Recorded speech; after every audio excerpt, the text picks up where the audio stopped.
ঢিলা যৌনি টাইট করার কৌশল। চিকিৎসা বিজ্ঞানের দৃষ্টিকোণ থেকে যৌনি স্থায়ীভাবে ঢিলা হয়ে যায় না। প্রসব, বয়স, হরমোনের পরিবর্তন বা পেলভিক ফ্লোরের দুর্বলতা কারণে কিছু মহিলার যৌনি ও আশেপাশের পেশিতে ঢিলা ভাব বা টান কমে যেতে পারে। তবে এটি স্বাভাবিক এবং চিকিৎসা ও ব্যায়ামের মাধ্যমে অনেকটাই নিয়ন্ত্রণে রাখা সম্ভব। শিক্ষামূলক টিপস: সঠিক পুষ্টি ও পানি। Protein, vitamin C, vitamin A সমৃদ্ধ খাবার টিস্যুর স্থিতিস্থাপকতা বজায় রাখে।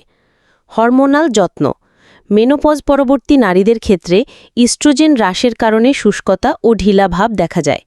এই ক্ষেত্রে ডাক্তারের পরামর্শে হরমোন থেরাপি দেওয়া হতে পারে। প্রসবের পর পরিচর্যা: ডেলিভারির পর বিশ্রাম, কেগেল এক্সারসাইজ শুরু করা এবং ফিজিওথেরাপির সাহায্য নেওয়া জরুরি। চিকিৎসক পরামর্শ: কারো সমস্যা বেশি হলে gynaecologist pelvic floor therapy, laser treatment বা সার্জারি যেমন ভ্যাজাইনোপ্লাস্টির পরামর্শ দিতে পারেন। যা এড়িয়ে চলবেন: বাজারে প্রচলিত টাইটেনিং ক্রিম, পাউডার, ট্যাবলেট অনেক সময় ক্ষতিকর হয়। অনলাইন তাৎক্ষণিক টাইট করার উপায় অনেকটাই ভুয়া এবং স্বাস্থ্য ঝুঁকি তৈরি করতে পারে। বাসায় বসে করা যায় এমন কেগেল ও যোগব্যায়াম। কেগেল এক্সারসাইজ বা পেলভিক ফ্লোর এক্সারসাইজ প্রতিদিন 10 থেকে 15 বার 3 থেকে 4 সেট করবেন। আরাম করে বসুন বা শুয়ে পড়ুন।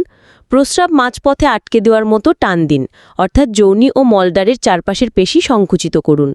5 সেকেন্ড ধরে রাখুন, তারপর ধীরে ছেড়ে দিন। প্রথমে কম সময় দিয়ে শুরু করুন, ধীরে ধীরে সময় বাড়ান। যোগব্যায়াম ও yoga for pelvic strength. 1. Bridge pose বা সেতু বন্ধ আসন। পিঠের ওপর শুয়ে হাঁটু ভাঁজ করুন। হাত মাটিতে রেখে কোমর ধীরে উপরে তুলুন। 10 থেকে 15 সেকেন্ড ধরে রেখে নামুন। এটি পেলভিক ফ্লোর শক্ত করে। 2. ক্যাটকাও পোজ বা মার্জারি আসন, বিতিলাসন। 4 হাত পায়ে ভর দিয়ে থাকুন। শ্বাস নিয়ে পেট নিচে নামিয়ে মাথা উপরে তুলুন। শ্বাস ছাড়তে ছাড়তে পিঠ উঁচু করে মাথা নিচু করুন। এটি পেলভিক অঞ্চল ও কোমর ফ্লেক্সিবল করে। 3. মালাসন বা যোগা স্কোয়াট। পা কাঁধের প্রশস্ত রেখে নিচে বসুন। 2 হাত জোর করে বুকের সামনে রাখুন।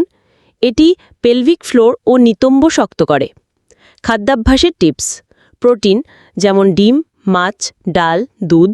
ভিটামিন সি যেমন লেবু, কমলা, পেয়ারা। ভিটামিন ই যেমন বাদাম, বীজ, পালং শাক। এগুলো টিস্যু টাইট ও এলাস্টিক রাখতে সাহায্য করে। সতর্কতা: প্রস্রাব আটকে রেখে বারবার কেগেল করবেন না। শুধু অনুভূতি বোঝার জন্য 1-2 বার চেষ্টা করতে পারেন। যদি অতিরিক্ত শিথিলতা, প্রস্রাব ধরে রাখতে না পারা বা ব্যথা থাকে, অবশ্যই গায়নোকোলজিস্টের পরামর্শ নেবেন। পরামর্শ ভালো ও উপকারী মনে হলে লাইক, শেয়ার, ফলো ও সাবস্ক্রাইব করুন। চিকিৎসা বিষয়ক টিপস ও পরামর্শ পেতে স্ক্রিনে দেওয়া নাম্বারে ইমো বা হোয়াটসঅ্যাপে যোগাযোগ করুন। ধন্যবাদ।